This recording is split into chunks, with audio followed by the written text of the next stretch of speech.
Hello and welcome to Manifesting with the Moon. My name is Christine Dosty. I am CEO of Sacred Vitality and the founder of the Sacred Mindset Method. I help women to release old programming and emotions to help them design a life for joy and to move away from suffering, stress, and overwhelm. Thank you again for joining me today. We are going to be doing a workshop that is for manifesting with the moon. We will be covering things like sacred space and how to call in the corners and what that even means. We will be talking about intentions and how to make them most effectively, and the houses and seasons of the zodiac and the full moon and the new moon cycles, and of course, what is ritual and ceremony. And that is where I am going to start today. So rituals and ceremonies have been used for thousands of years to mark the passage of events and moments in life. They separate the mundane activities of routine and elevate them to a level of something that is sacred. So ceremony and ritual, it's really well known when we use it to mark the births of babies or graduation from school, getting married, and things like this. We also sometimes use ritual and ceremony to mark the transit from spring to summer, from fall to winter. So with the changing of the seasons, definitely with New Year's, every new year. And as we sometimes use it and lesser known is, for example, when you started a new job or you're leaving a job, or of course, even though we try to shy away from it, when there's a passing of a life. But these kinds of ceremonies can be used for so much more in everyday life, really, to consciously mark stepping out of one identity and embracing a new identity. For example, when you become a mom, or when the kids transition from one level of their lives into another, from elementary school to middle school, for example. So in their essence, ceremony and ritual are a means to make a connection with the source, divine energy, whatever name you want to use to describe it. We're really connecting to something deeper, something that is universal and is a human experience for all of us. And this is the consciousness that has created everything, the field of everything that we live in. So we use ceremony and ritual to create these sacred moments, to connect with Mother Earth and her elements, our own inner divinity, and the largess of the spiritual nature that exists in all of life and that participates in the creation of our reality. So ceremony and ritual are so powerful because they bring people together. And this is on an emotional and a physical level. So sometimes we don't always acknowledge the emotional stuff that is going on. But with ceremony and ritual, we create that sacred space, and it creates community. And from this sense of community, we can experience the unity and the connection that we're really all seeking. And this is really also what the divine is all about, so that we have that sense of belonging, that you have found your place, even if only for a moment in time. We also, interestingly enough, when we create the sacred space, we actually create a bubble that is out of time. Because we're in that present moment inside that bubble, and we're outside of the routine and the habits and the touch of our everyday lives. So we're participating in the ceremony. We're shedding the mundane, as I said earlier, and stepping into a higher level of divinity. And we can also participate in this way by clapping, dancing, singing, breathing together, playing with crystals and herbs and oils. These are all normal ways that we use to connect, to instigate or acknowledge that change is happening, to affirm life, to reach a higher state of consciousness, and to just spend time in sacred space. For these reasons and more, rituals and ceremony, they help liberate the soul and open the mind and transform our lives and our communities, bringing healing and transformation. Not to mention, ceremony and ritual, they can be as simple as lighting a candle and calling in unconditional love and forgiveness, for a trying situation, for something that's really, getting under your skin. Or it can be as big as a full day or even a few days event involving multiple activities and events that are designed to mark and acknowledge an aspect of life or death. And we often see this in weddings and in funerals. There's the practice and the trial run and the engagement dinner. And so sometimes these things are pulled out over a series of times. Same thing will happen with the death. There's the wake and then the actual funeral and then the gathering afterwards, right? So they can be something simple to something much grander. But in any of these cases, the purpose is really to bring more consciousness to the experience, elevating it to the level of sacred, and also to make the unseen seen. A lot of when we're dealing with emotions and things like that, you can't touch it. It's not really tangible. You see the effect it has on your life, but you don't really know. It can be very woo or esoteric, but in many ways, ritual and ceremony, they help bring that and ground it into the physical experience of being a human. And these have lots of benefits. For example, it can be very grounding and stabilizing. They give you a focus and a purpose for your energy. And while you're doing that, it actually is so healing because it reduces anxiety and the stress. And it allows you to shed some of that stuff that's building up, and which of course increases your happiness. So of course, that's great. So Emma Lowe, she described rituals as actions to repeat, to feel and fuel our spirits. And I really love that. So I wanted to share that because, routine is something that you're doing all the time, brushing your teeth, even driving the car, everything. And we have a tendency to not bring our conscious awareness to it. It's almost like we're operating on autopilot, and we can go through a lot of our days on autopilot and being numb to how we really feel, or avoiding how we feel and not addressing it. And over time, that creates a habit of not getting in touch with your emotions and not feeling that higher state of consciousness. So this is one of the reasons I really love to participate in full moon ceremonies, because twice a month there is an opportunity to intentionally raise my consciousness and focus on areas of my life and see what's working and what's not working, to bring the unseen and make it seen, and to assess and evaluate and change if that is what needs to happen, right? Because otherwise we just go on. And then you wake up and it's like 5 years later sometimes, and what has happened to my life, right? So these ceremonies and rituals that we are talking about today, they're a way to connect to ourselves, to the earth, and of course to the universe. And we're going to talk about intention today, because intention is what keeps us from being habit or routine. It is what raises it to the level of sacred, because you are using your mind as a laser focus to pinpoint on a specific area of your life. And we will talk, of course, about how to do that extremely effectively. So another beautiful thing about rituals that I love is that they invite the mind to settle into the body. I don't know about you, but for me, I am in my head a lot of the time.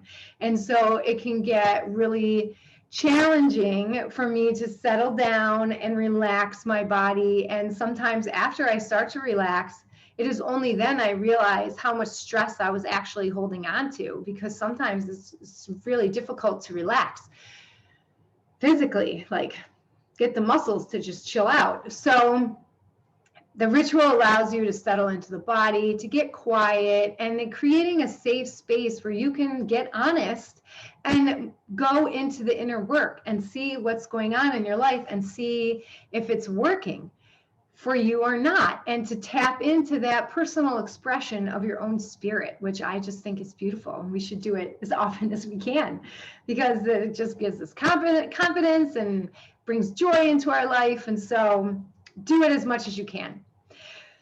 So something that is meaningful for you, but not necessarily because of the importance it holds for someone else. And that's the other beauty of ritual. We don't have to follow any formula. I'm going to give you certain pieces today, but what works for me in ritual and ceremony may not necessarily work for you. So you get to take the tools and the skills that I'm providing with you today and build your own and do what works for you in the timing and in the space. So they can be really helpful because, as I said, they're a physical expression of inward desires, and they make manifest your intention, and they can move you in the intention beyond the realm of mere thought and into the world of, actual action, which a lot of times that's also what happens. We have a big dream for our life, but we can be really intimidated by that dream. And it can seem too big and kind of off limits in a way, depending on what beliefs we've got going on. So we might not actually take any steps towards that dream because it's just too far away, too in the future, too overwhelming, too fill in the blank with whatever you want, and it ends up shutting you down. So ritual and ceremony is a great bridge that you can use to connect the divine and nature with what it is that you want to manifest in your everyday life. So it also helps us reach attachments to people, to detach those attachments to people and situations that are no longer serving you. You can pay tribute, as I said, to the important events of your life, and it helps heal core wounds, which are really illusions of separation from you and the divine. So there's a lot of healing involved. I also love that I call in spiritual assistants all the time. I have a whole team that comes in of angels and ascended masters and ancestors and passed over loved ones that are available all the time and come and help me manifest what I want in my life. So that's another reason I love to do it.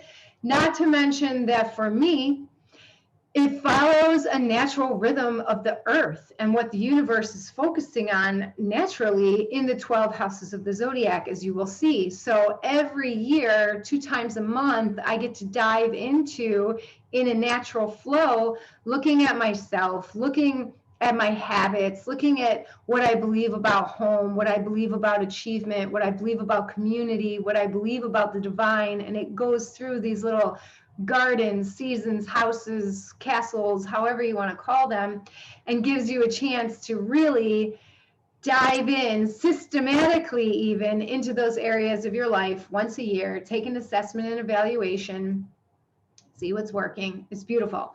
And so again, it conveys the spirit, the substance of spirit, and brings it into the physical, into our minds and our hearts. It is also, I think, relevant here to point out that there are different kinds of ceremony that people engage in. There are healing kinds, which are specifically designed to release any physical trauma, overwhelming experience, releasing fear, even control, feeling like you need to hold on so tight to something, PTSD, stress, anything where you need to let it go. So those are the healing reasons that you would engage in ceremony. Sorry, my phone is beeping. Another one would be transitions. There's 3. There's 3 reasons, that main ones anyways, that we engage. So healing. The second would be transition. So passages, milestones, life cycles. Of course, there's the births and the blessings, and you can also use it for the blessings of house, of family, like the tooth fairy is coming, right? Changing from young to adult, from adult to an elder. If you want to go on a vision quest, if you are releasing your child to go off to university, if they're getting married, you're engaging in getting married, all these transitions, right? A new job, retirement, different way of life, all of these kinds of things. And especially, which is what I do with a lot of my clients, which I don't always speak outwardly about it, but in the Sacred Mindset Method, we're in that midlife stage between 35 and 55. So this is the perfect time to reevaluate the behaviors, the habits, the beliefs that were left over from childhood that you are potentially and probably, because we all have done it, are carrying it forward into your adult life. And it's creating conflict and stress and problems. And so these are good opportunities to go inside and see these internalized pressures and bring them forth and see them clearly so that you can see what needs to be healing, what needs to be let go of, what parts of you would like more expression, what parts don't actually belong to you. They were something you inherited from somebody else, and or been ignored or denied or pushed away because as you were growing up, someone told you, don't be like this, don't be like that, you're too much of something.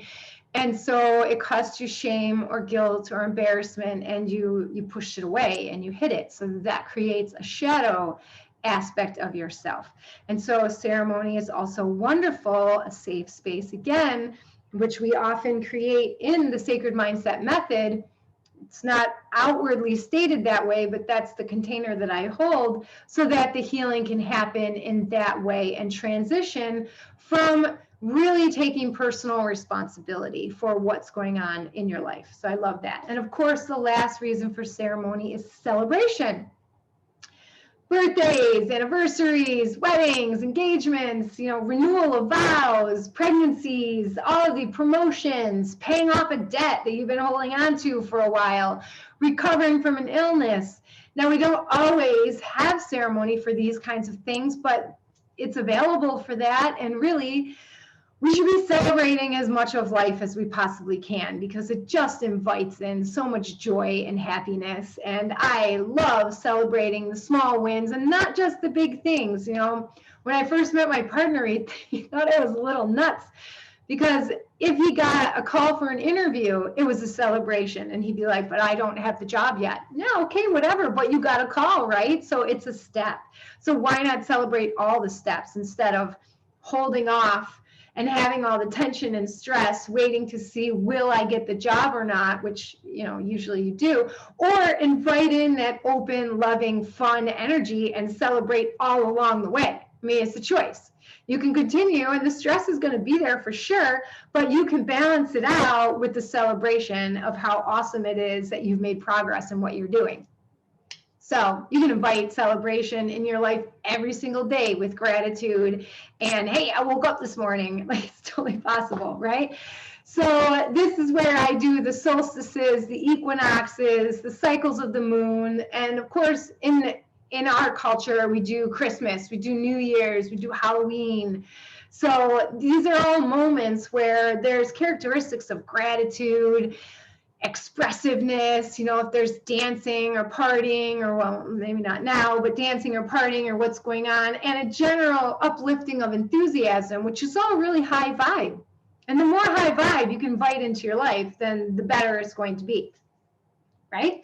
So the pieces that we're going to talk about, and I'll show you some PDFs, which I am also going to gift to you. So if you're not getting all this, don't worry, I've got PDFs for you. Also, you can watch it in a replay, I'm sure. But in general, if depending on how big or small you want to make your ritual or ceremony, a sacred altar, which is basically about creating sacred space. I mean, you can have an actual altar, and we'll talk about that, but just sacred space, really. And then I fully believe to call in the elements. And when I say the elements, I'm talking earth, air, water, fire, and spirit. You want to have things cleansed and blessed. So we might have an aura spray or sage or Palo Santo, or even burning lavender, things like this. Crystals, candles, of course, because they make it so much fun. Herbs and oils, and as I said, Palo Santo and those kinds of things.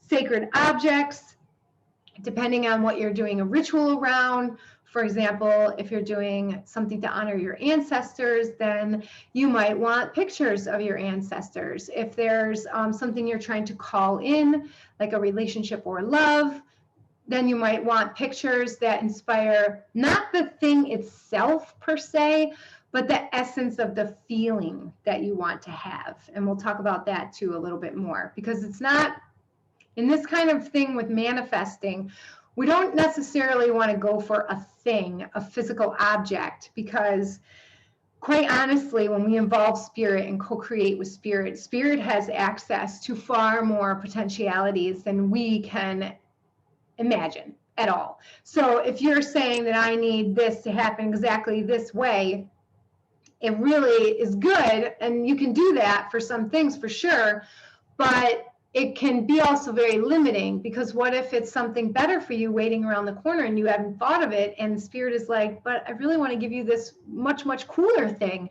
but you're shutting the door to it.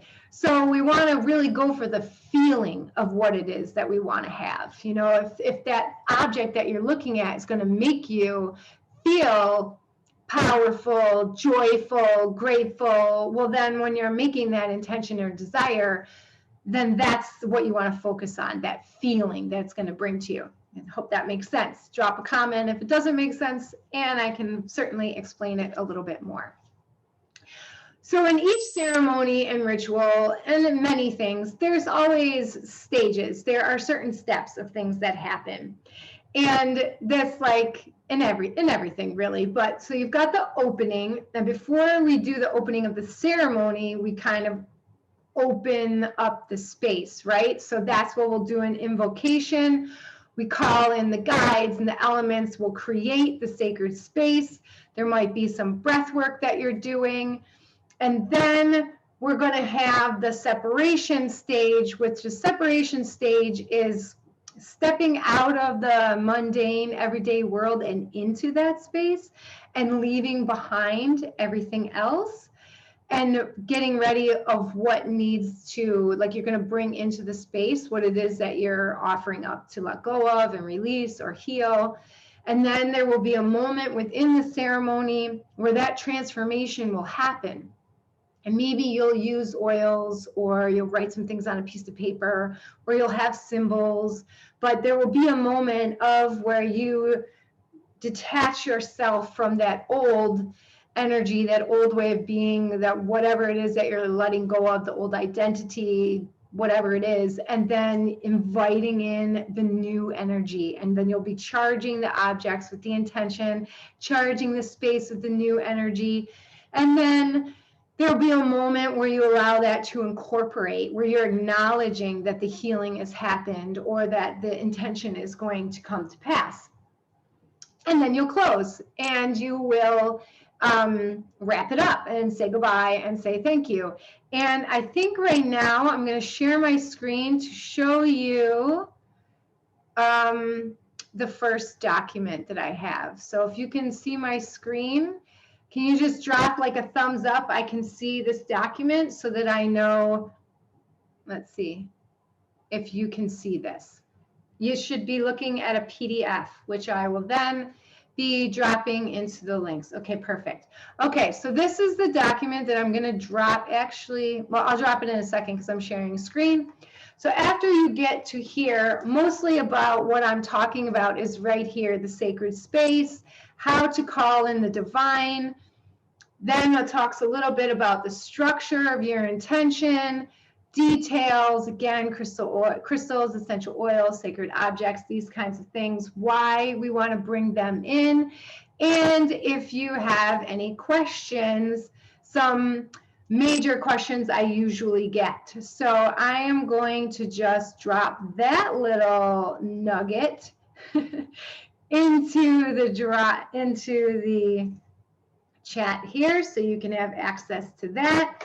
You should be able to open it or download it. If you're on your phone or for some reason you can't get it, you can always send me an email later on and I'll send you all these documents. There are going to be 4 total. So I'm pretty excited about that. And the next document that we're going to talk about will be when we get to the intention. Okay, so I'm actually going to just drop this one real quick too. And we're going to talk for a moment about intentions. There we go. You should now have that one too. Okay, so I'm going to go back to sharing my screen and let's talk about intentions for a second. So you're going to imagine that you've created your sacred space. We'll talk about that in a moment. You've called in your guides, but even before you get into that, you are going to set an intention of why are you having the ceremony or the ritual. So here are how to design powerful intentions. And yes, there are certain steps that will make them more powerful. So first is to get into the heart space, because we want to come from a space of love. And we want to make sure that we're always doing something for our best and highest good. So get into your heart space, you send out your cords. That means you're going to ground yourself down into the earth, and you're going to ground yourself up into the heavens. And then whatever it is that you are wanting to manifest, first get into abundance energy. Abundance energy reminds you how many options there are available to you, what wonderful possibilities await you in the universe, and gets you out of the limited, contracted, or restricted thinking, because you don't want to make any intentions that come from a place of fear. Okay, so if you're like, I need to manifest money because I'm broke, well, that's not going to work very well for you because you're coming from a place of lack. So you got to get into the energy of, money is all around me, and money loves me, and I love money, and money is always available to me. And you want to spend a few moments charging up your energy to make sure it's in the love and abundance and gratitude space, and not in the desperate, lack, hungry energy kind of space, if that makes sense, because that's not a power position for you. So in essence, get into a power position. You can even stand with your hands on your hips, and do Wonder Woman pose.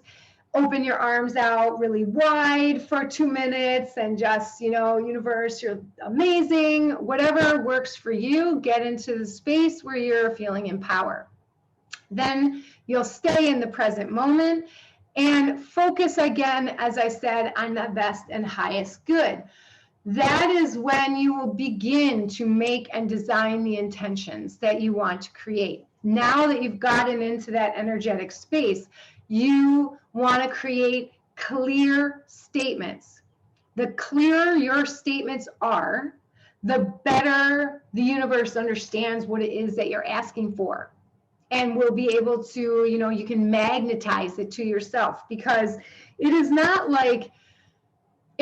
as if it's out there and you're trying to get to it. Okay, it's not like I want to move from point A to point B.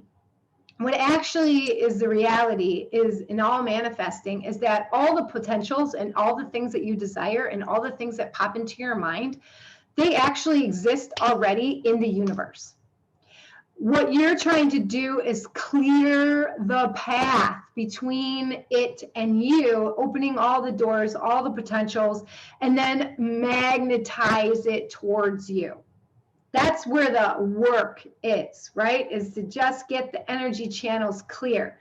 So you want to write in present tense, because your subconscious doesn't understand, and you're clicking the subconscious into gear here, right? So the subconscious does not understand other tenses other than present. So stay in present tense, because, or you can say it as if it's already happened. I'm so grateful this happened. But if you use words like this is going to happen, or I hope this, or I want that, the subconscious does not know what to do with that information. It doesn't mean anything to your subconscious. But if you say, I have increased my worth by $500 this month, that's amazing, then your subconscious is like, oh crap, we increased our worth by 500 this month, well, we better get on top of it, and it starts motivating things into action. So there's just little tricks and tweaks that will help the manifesting. So here I include some examples of how you can design some sentences. And then after you make the intentions, and after you do your ceremony and ritual, then every day spend a few minutes in the energy of the intention. And that's why this energy part is so important. How do you want to feel? Imagine and visualize how it feels to have the thing that you desire already existing in your life. And then here's just a nice little quote at the end. So we'll stop sharing for a moment. And so that is the intention part. Okay, so when you get into actually creating the ritual, there are 6 basic elements that you want to consider, which is number 1, as we just talked about, is define your intention. Why are you having a ceremony or ritual today? What is it that you're trying to manifest or release or heal or facilitate an easier transformation with? Those are what you're, what are you doing? What do you want? And then after you work on the intention, you'll begin to gather up all of your tools.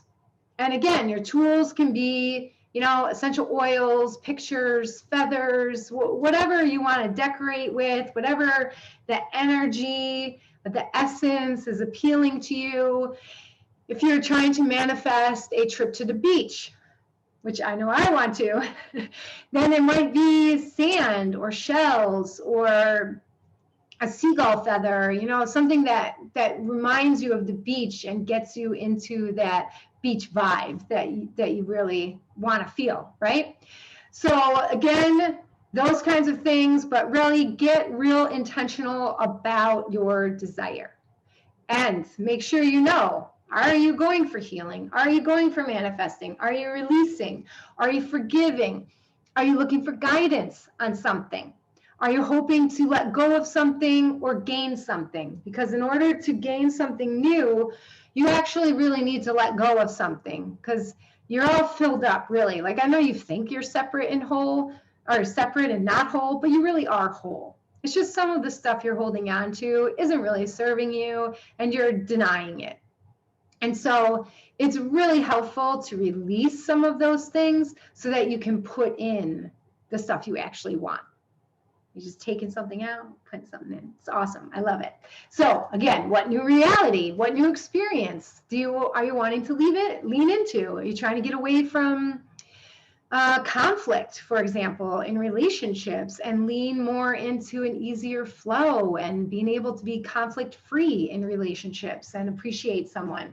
So once you know the answers to these questions of the why, then you start to gather the objects and things that you think will be beneficial, as I was saying. So flowers, herbs, oils, crystals, cards, whatever you want, candles, things of a specific color that correspond to the chakras, deities, all the things. All the things can then be brought in. Then you will create the sacred space. And this is about creating a form, a container, a structure in which inside the borders of the space you will be inviting in the higher elements, the love energy and all that stuff, and leaving out everything that you don't want inside your space. So inside that space, you'll assemble all the things that you need. You will illuminate the space by, sometimes I just draw like a literal finger circle around me, and like that's the delineation of my space. And I will affirm the purpose of the space. Like, this space only allows in love and light. Nothing else is invited in. I am protected and I am safe. And now I call in all my guides, right?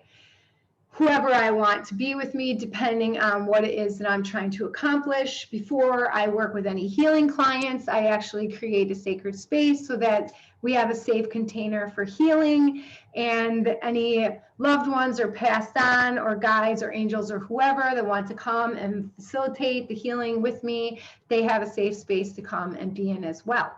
So I really love that.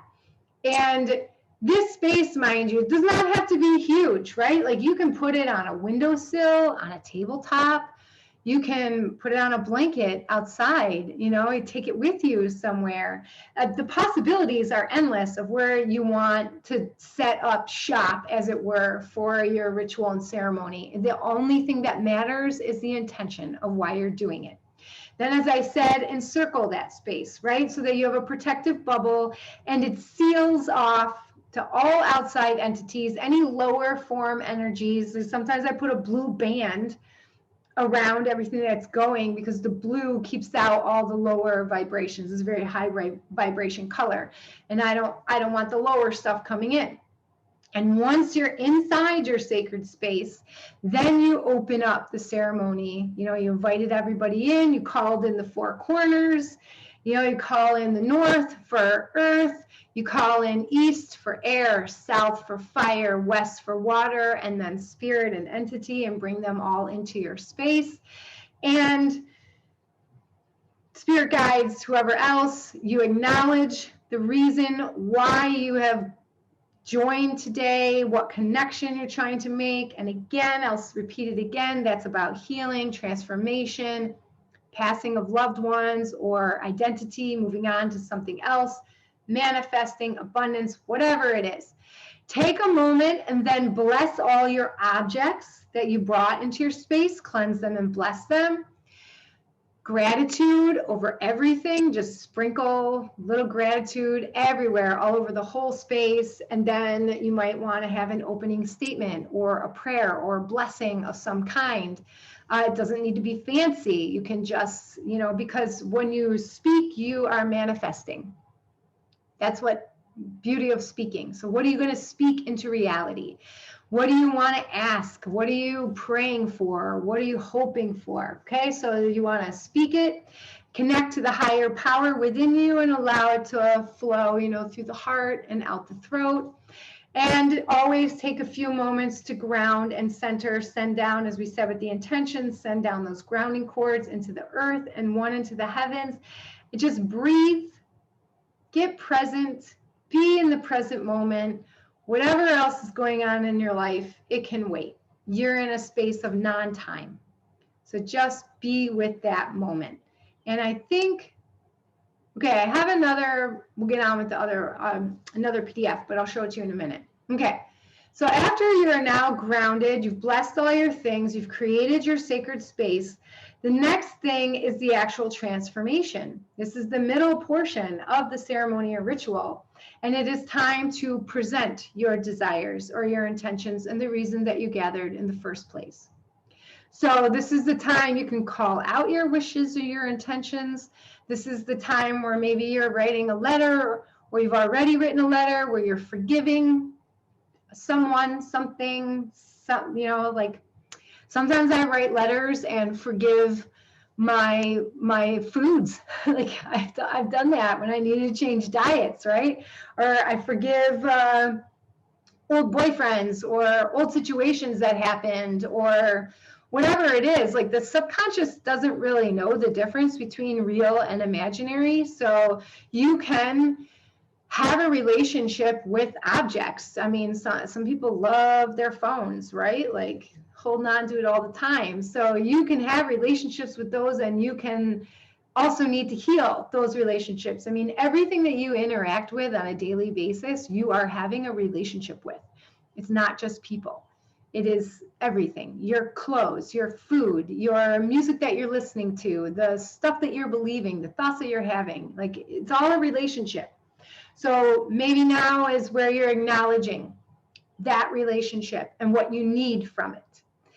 And as I said, forgiving, manifesting, whatever it is, letting go of, release the stress and pain, and give all of that right now to the divine.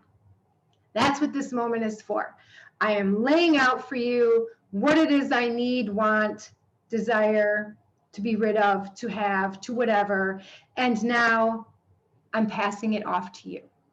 And I'm asking you for help, and I'm asking for support. And thank you, thank you, thank you, thank you, right? So once that's done, big releasing breath, belief has to be involved here just as much as the intention of focusing on what you want. There has to be belief that it is happening, that you are being supported, that the universe is working for you, that these things are going to work out. Because if you go through all of this and you don't believe it's going to happen, then what did you go through all this for, really? So this is where we consecrate the transformation. So this is where you'll perform something physical.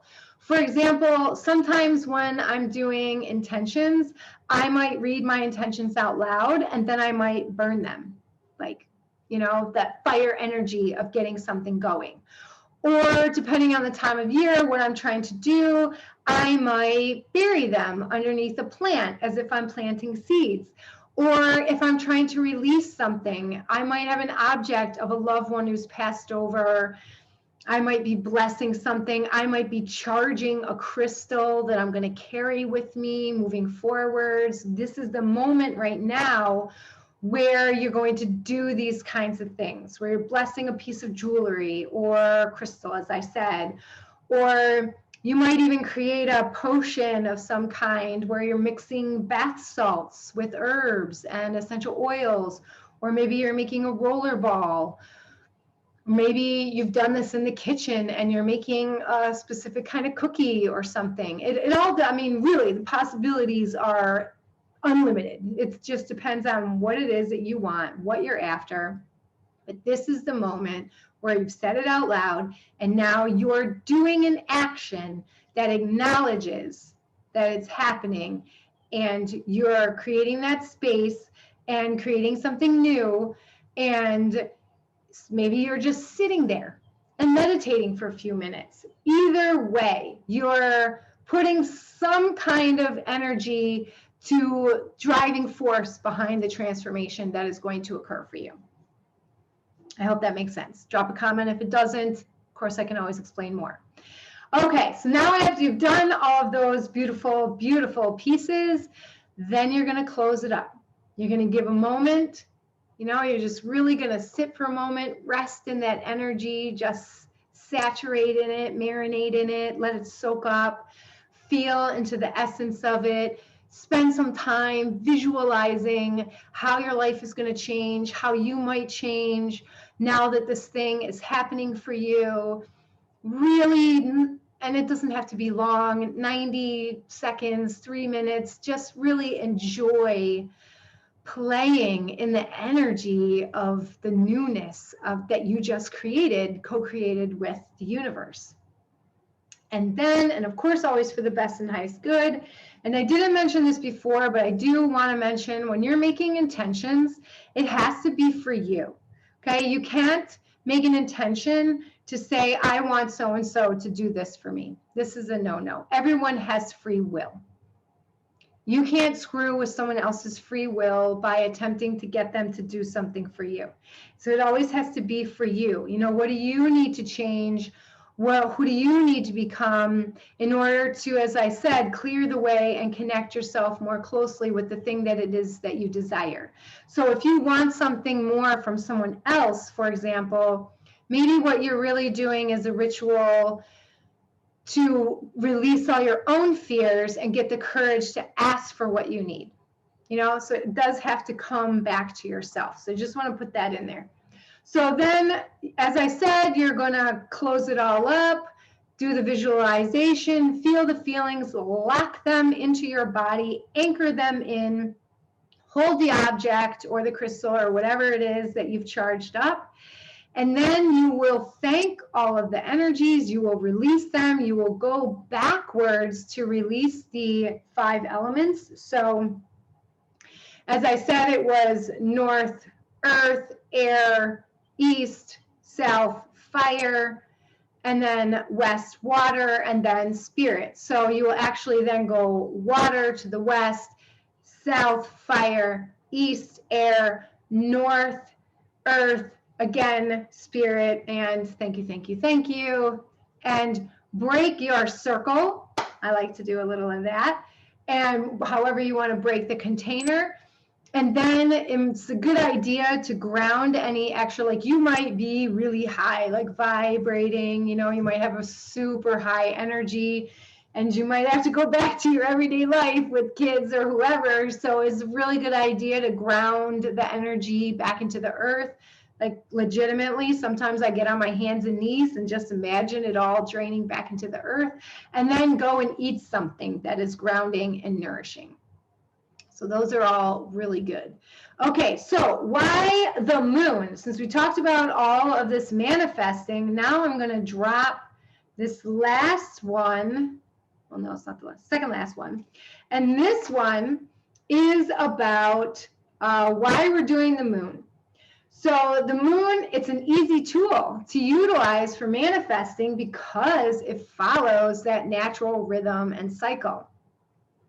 And not only do women just sync up to it, but our calendars also follow it. And the earth and the universe, as I said in the beginning, they flow with this through the houses of the zodiac, and it keeps track of movement of time and planetary influences. So you've got the big scale all the way down to like everyday, your everyday life, right? And it's a very easy and natural way to get in sync with the universe because our inner divine natures are going to flow into our outer world. So as above, so below, as within, so without. It's alchemy, but it's really what's going on, right? So the more we can get in alignment and in sync, the easier that flow is going to be for us. So the moon goes through a 29.5 day-ish cycle, begins always with the new moon, passes through a point of a zenith where it's a full moon, and then it wanes and waxes and goes away. So it's wonderful. We've got the charging energy, it hits the climax, and then, you know, the descending energy. There are 8 phases of the moon, really, but we're only going to talk about new moon and full moon today because time and all of that.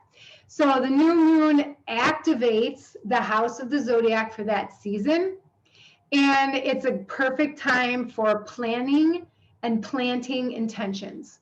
So while each month has a focus of like 2 weeks or later there's a full moon, I want you to keep in mind that like we're doing the Aries moon right now, right? But the Aries full moon is actually 6 months from now, because when we do the full moon, I want to say it's not Libra, Sagittarius. I have to look it up. I don't remember right now. But so the full moon of April isn't going to be Aries, right? So you can 2 cycles to choose from in that. You can do the Aries new moon, for example, this month, and then work in with the full moon, so like a 2-week timetable, or you can stretch it out to a 6-month timetable and go from Aries new moon to Aries full moon. So many options to play with. Anyway, each one activates a new house, and then the opposite is a few months later, right? So some characteristics again of a new moon is really like a yin phase, or planting seeds for future dreams. It's like clean slate, potential, stuff to get excited about. It's definitely about making time for yourself and maybe journaling and getting in touch with really what you desire, right? And that can be anything. This is a good time for starting a new diet, trying to conceive a child, bringing in more positive energy, getting married, planning a holiday or a vacation, starting a new plan for better health, you know, all this new stuff. And then the full moon, which will come 2 weeks later, that's a very yang energy, and that's like a make or break it time. That's a lot about forgiveness, release, and gratitude, but also results. It's a good time to see, is your manifestation moving? Is something happening, or do you need to make a change? You know, in business and in life, really in your finances, they always say know your numbers. And this is a great way to kind of know your metaphorical numbers of what's working in your life. So if I'm going to set an intention and do something towards it, then 2 weeks later, I have a check-in to see if that's actually working for me, or do I need to make adjustments or not? So I think that this is a very nice, clean system, right? Okay, and also remember that when you're planting seeds to change something, you can't change and stay the same. So when you want to create something new, you better be prepared for some junk to come up because it's going to come up. You can't step into a better diet, for example, without dealing with the fact of the reasons why you weren't doing a better diet to begin with, and all the beliefs that you have around food, and all the beliefs that you have about yourself around food and your worth and all that stuff. So there are going to be beliefs and things that need to be healed, and the full moon will let you know. It's a great time. If you're suddenly, why is all this conflict coming up? Why am I so touchy? Why this and why that? Why do I feel so irritated? Well, you set something in motion that you wanted to have happen, and the universe is not just gonna wave a magic wand and be like, poof, there you go. I mean, if that were the case, wouldn't we all be millionaires and sitting on our own private island somewhere? So because you're a human, you do have to release the density of the crap that was holding you down so that you can make space for these new wonderful things that you want to call into your life. So think about that what might happen. And so you have to deal with anything that would come up. But it's also a great time to really charge forward and put even more momentum into what it is that you're trying to manifest. So there's a lot of juicy, beautiful things going on. So we talked about the intention, and we talked about how important it is for present tense visualization. So now let's talk specifically about manifesting with the moon. And I am going to, again, share my screen for a second. And I'm going to show, so we have this manifesting with the moon. So whatever the moon is, in order to be really intentional and get the results that you want, there's a couple of things to keep in mind. One is to note the area of expertise that each zodiac sign is in. So, for example, I used here the Aquarius. Aquarius is about breaking through the status quo and advancing to the next level. There's a lot of revolutionary energy. So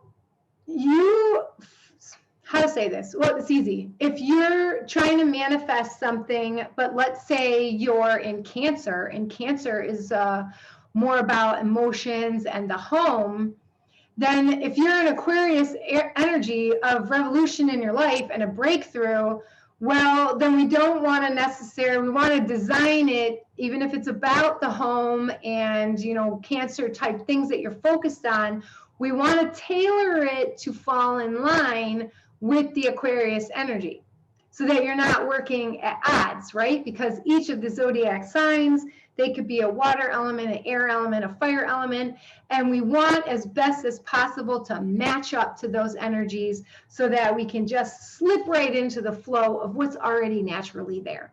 We don't want to be at odds. I mean, we're at odds in so many areas of our lives already, and we feel conflict so often anyway, that here is where we want to learn and practice getting into a smooth flow. Hope that makes sense. Okay, so again, there's an example here of how getting into the flow. Next, again, you'll see there's so much intention, there's so much visualization, and especially scripting. And scripting is when you're speaking out loud what it is that you want to have happen. And it can be something like, effortless abundance. I love so much feeling effortless abundance in my life. It is so wonderful that I get to enjoy this. Or for example, I want a new job. I love going to this job every day. It is my dream job. My coworkers are so amazing. I love that I get to show up and serve my purpose in this way. You get the idea. This is scripting. And so you want to speak it out loud because, again, that sound, that's an extra element of manifestation. And then we're going to use anchoring statements. And you'll see that for the new moons, we're going to use I intend or I intend for, always in present tense, and aligning with the feelings and the essence. And we're going to use really high vibe words. For example, we don't want to use I want something, because actually want, it indicates a lack of the thing that it is that you want. So that is a low vibe. It's a lower vibe than saying something like I desire. Even try it out. Say I want something and then say I desire something. Energetically, you can feel that difference, right? So we want to use the high vibe words, and we really, because the universe is high vibe. The universe does not necessarily respond to low vibe. I mean, I'm sure it's aware because it's got all of it included in it, but it's always looking to manifest the best and highest good of something. So again, that's the energy that you want to get in alignment with. Here are some questions that can help you for each time. This one is specifically designed to the new moon, but you'll see I'm covering all the zodiacs so that you can just tailor it to the energy of whatever zodiac house you're in. So these are some examples of high vibe words that you might want to use that are specific to the Aquarius energy. And each one has its own energy. And then this is just a little worksheet that you can use that you can do your intentions. Now, some people ask me a lot, is it matter how many intentions? No, it absolutely does not matter. You can ask the universe for 1,000 million things if you want to. However, I will add the caveat that whatever it is that you're asking for, chances are something that you don't already have. And so again, keep in mind that you will be asked to change in some way in order to create space for this new thing. So when you're making your intentions, what is it that you actually have the bandwidth for to make changes in? Don't stress yourself out and overwhelm. If you're like, I want to heal my relationship and make more money and move into a new house, and like, that's great. I wouldn't want to do all those things in the next 2 weeks or the next 6 months. You see where I'm going with this? You want to make it so that it's doable for you.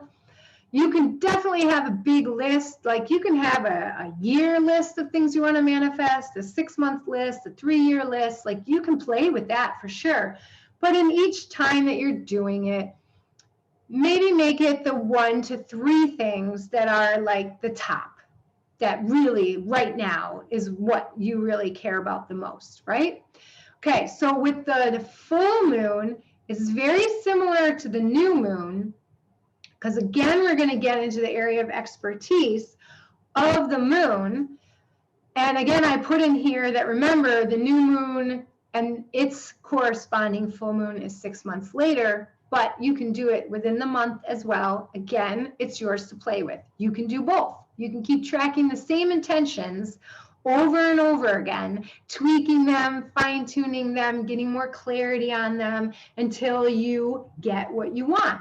I also, by the way, like to keep a little journal now of what it is that I'm working on manifesting, so I can go back and track my progress. It's really fun. And a lot of those things are already checked off. So I love it. But here we're going to use different anchoring statements. Here we're going to be about gratitude and speak in the past tense as if the thing has already happened, because the energy of the full moon is slightly different than the energy of the new moon.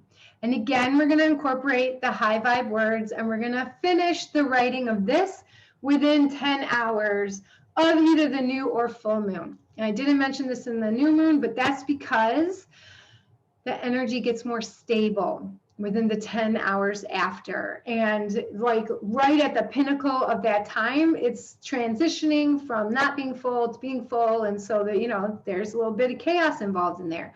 But within the 10-hour time window, it has settled. And then you want to really try to get it written within the 24 hours though. And after that, you're losing a lot of the precious mojo that we're trying to work with. So here are some questions to get you into a full moon. And again, you'll see they're about forgiveness. They're about situations you're ready to let go of. They're about ways that you can express yourself in a new way. And these are, again, high vibe words that are for Aquarius. And here is a little template to help you just get started on your intentions. And now at the bottom of this, I included each of the zodiacs, what they're about, and high vibe words for each one. So you can take some time and see that. Again, if for any reason you don't get the PDFs, just email me and I will be happy to send them to you. And it goes into here for all of the houses. So I'm just going to stop share. So with all of those pieces, then you should really be able to go through, have yourself set up, sacred space, working on your intentions for anything, but if you really want specifically with the moons, then get in alignment with the moon that you're working with, and what are some high vibes, and how can you align your statements of what it is that you want to manifest so that it just naturally flows in with the vibe of that moon energy. And then create your statements, have your safe space, say your statements, maybe charge something if you want, close up your space. Again, like I said, I really like to write out my intentions in a journal so I can keep track of them and specifically designated for that purpose. And then every day, your work is to visualize it coming true and spend time in that energy, continue to cultivate that energy, clear the path for that energy, and also be aware of anything that comes up that's ready to be released, healed, or let go of, to make room for the new energy. So there it is, manifesting with the moon. I hope you really enjoyed that. I am going to give you one last bonus for showing up today. I will just share it with you so you can see it. Maybe I will not. Oh yeah, I gotta find my screen. Okay, so the 3 ways to raise your vitality. And this is just a quick little guide, that's welcome stuff, about 3 other ways that you can use to keep your vibe high all the time. And who can't use that, right? I mean, every day there are things that pop up and stresses that come up. And so who can't use a little quick reminder of what it means to keep your vibe high and how you can bring your vibe down.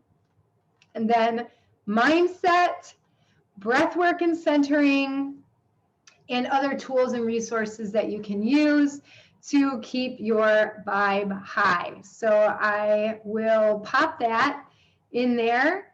And if there are any questions that you have for me, now is the time to put up any questions. We have a few minutes. I would love to answer any of them.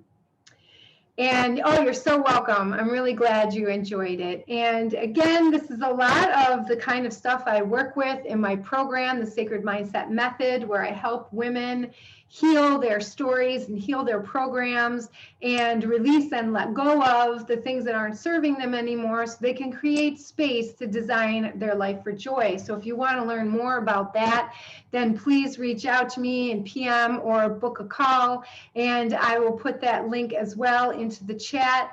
It is a free call where we just use it to get clarity for you on what is and is not working for you in your life. So again, thank you so much for joining me for Manifesting with the Moon. I hope you enjoyed this, and I will see you soon.